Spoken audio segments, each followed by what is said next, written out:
To make this project, I used Visual Studio Code.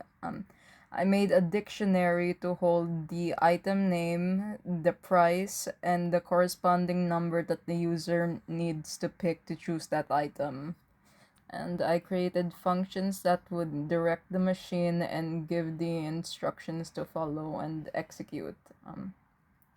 Show menu displays the items in stock. Um,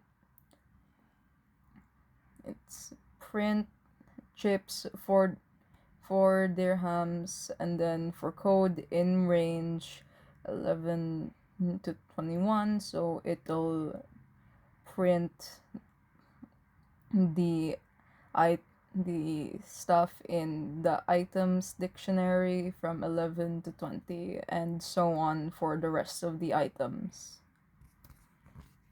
In um, um,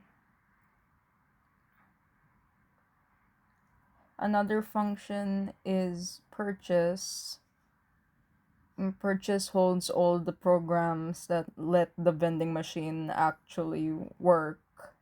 Um, Money equals integer input insert money. So in insert money, it will ask the user to put in money, and then it'll change it from a string to an integer and put it in the money variable. Choice that does the same with the order number.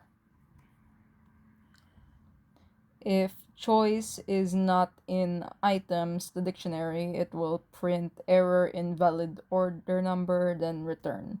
Item name and price equal items choice.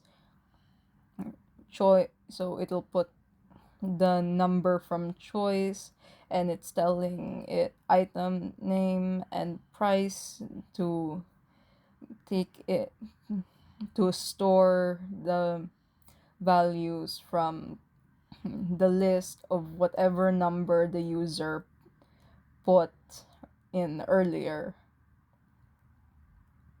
Print, then it'll just print you chose the item name, then print price, then print the price.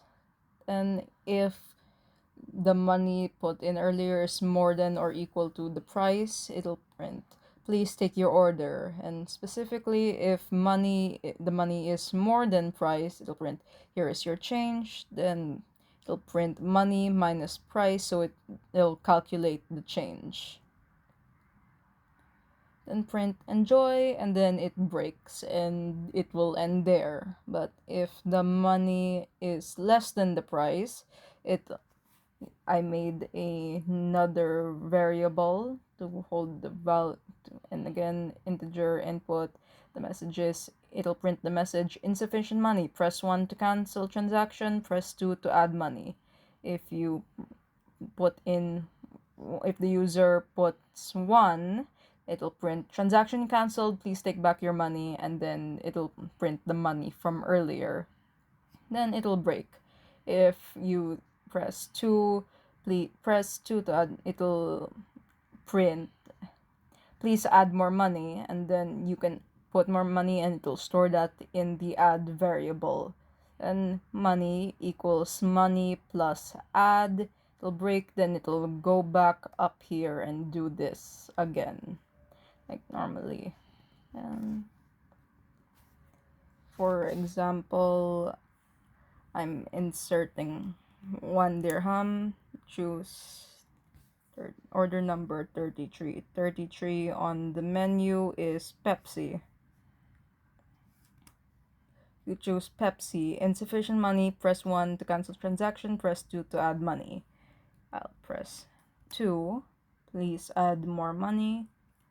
5. Please take your order. Here's your change. 3. Enjoy.